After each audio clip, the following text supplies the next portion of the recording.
एक Cessna plane कलाहरी dessert के ऊपर से गुजर रहा था। इसमें बैठे 5 लोग अपनी जिंदगी का यादगार सफर कर रहे थे।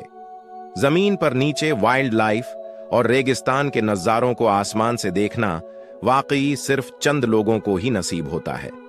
पर इनका ये हसीन सफर जल्द ही इनकी जिंदगी का बदतरीन वाकया बनने वाला था।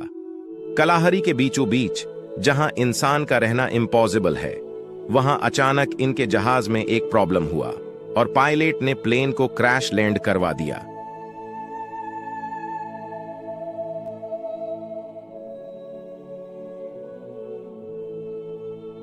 नाजरीन, साउथ अफ्रीका में वाक़े कलाहरी डिजर्ट 9 लाख स्क्वायर किलोमीटर के दायरे में फैला हुआ दुनिया का 64वां बड़ा डिजर्ट माना जाता है।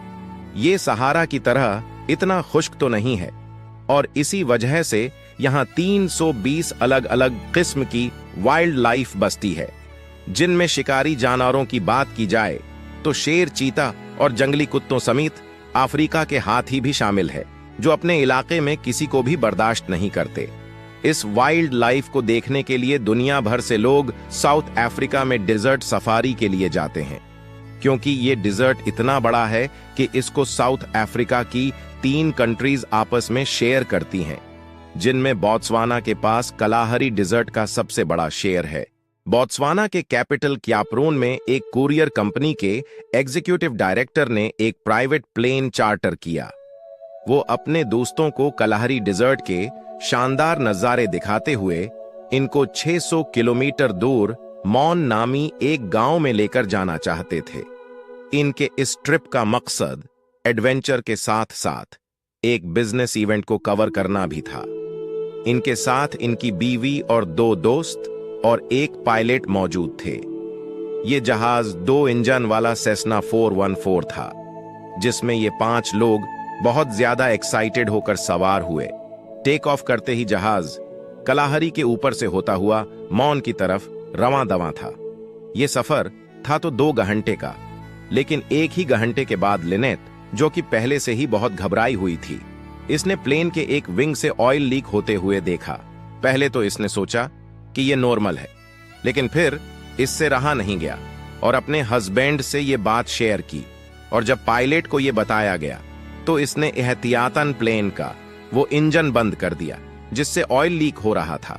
पायलट के हिसाब से इसमें कोई खतरे की बात नहीं थी, क्योंकि इस सेस्ना 414 में अभी भी एक इंजन बचा था। पर क्योंकि अफ्रीकन डिजर्ट में यहाँ की कड़कती गर्मी और यहाँ की हवा बहुत पतली और खुश्क होती है, इसी वजह से प्लेन को अपना एल्टीट्यूड मेंटेन करने के लिए दोनों इंजन की जरूरत थी। प्लेन अब आहिस्ता आहिस्ता नीचे आ रहा था। पायलट ने इमरजेंसी में कंट्रोल टावर से राबता करने की कोशिश की, लेकिन बदकिस्मती थी, इनकी के कलाहरी के रेगिस्तान के बीचों बीच रेडियो भी काम करना बंद कर चुका था। अब जहाज को बचाने का सिर्फ एक ही तरीका है कि इसको खुद से एक साफ जगह लैंड करवा दिया जाए।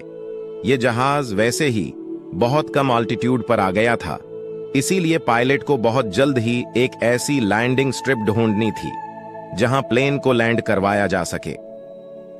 पायलट को नीचे सिर्फ छोटी बड़ी चट्टानों और झाड़ियों के सिवा कुछ दिखाई नहीं दे रहा था, यानी कोई साफ जगह नहीं थी। अब सिर्फ एक ही ऑप्शन था और वो था अपनी जान बचाना।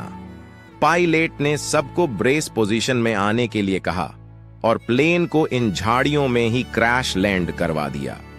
क्रैश लैंड होने से अंदर बैठे पैसेंजर्स को सिर्फ इतना याद था कि जमीन से बहुत करीब पहुंचने पर इनको कई जानवरों के झुंड भागते हुए दिखाई दिए। चंद मिनटों बाद जब सबको होश आया तो चारों तरफ सिर्फ धुआं और आग थी। इन पैसेंजर्स में से एक लड़की का हाथ जल चुका था और एक आदमी के लंग्स डैमेज हो चुके थे, क्योंकि इसको सांस लेने नहीं आ रहा था। फिर सबने मिलकर निक को प्लेन से बाहर निकाला और एक पेड़ के सहारे खड़ा कर दिया ताकि सांस लेने में मुश्किल ना हो।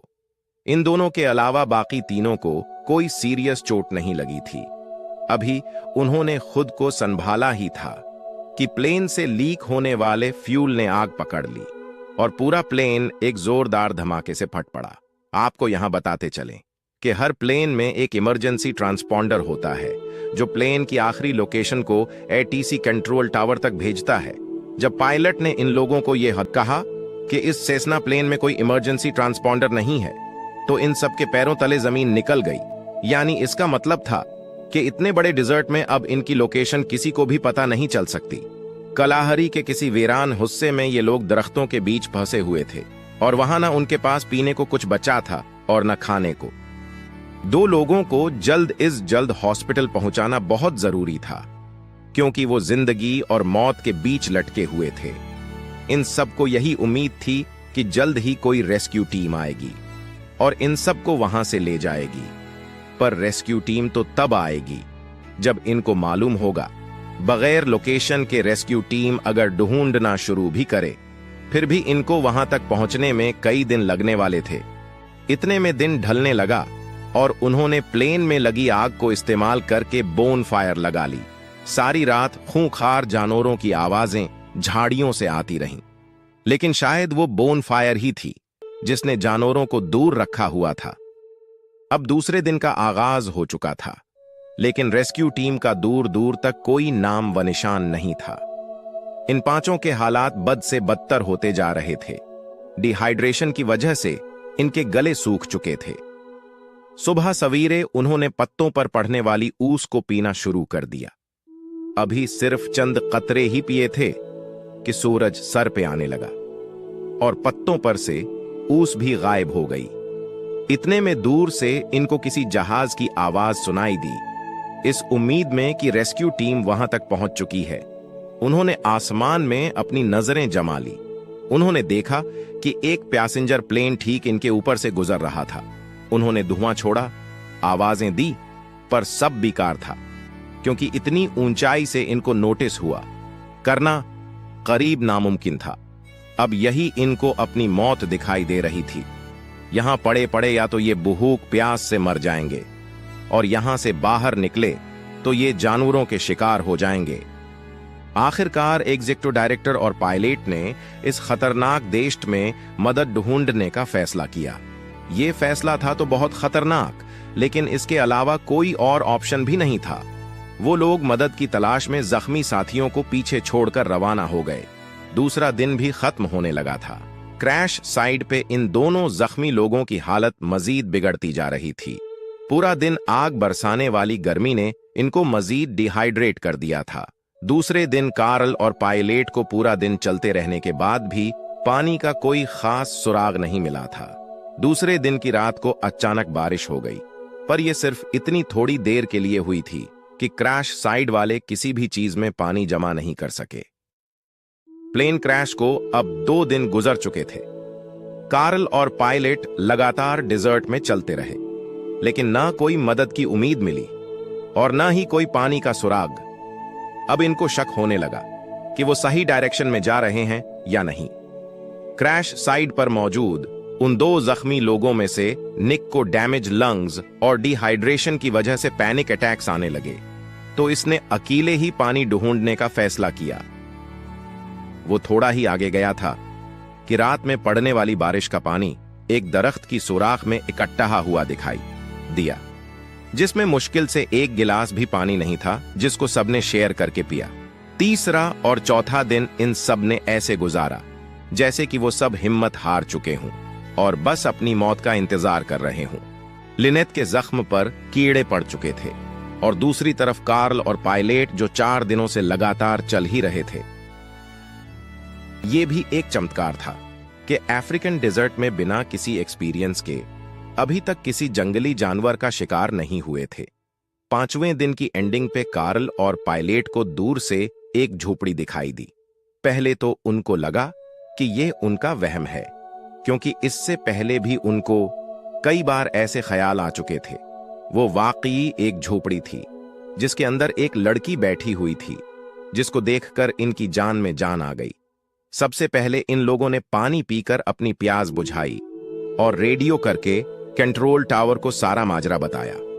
रेस्क्यू टीम पहले से ही इनको कलाहरी डिजर्ट में तलाश कर रही थी, लेकिन सही लोकेशन मालूम न होने की वजह से वो इनको डिजर्ट के दूसरे हिस्सों में तलाश कर रहे थे।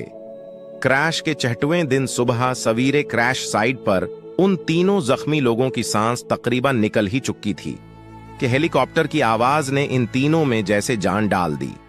आखिरकार रेस्क्यू टीम क्रैश साइट पर पहुंच चुकी थी।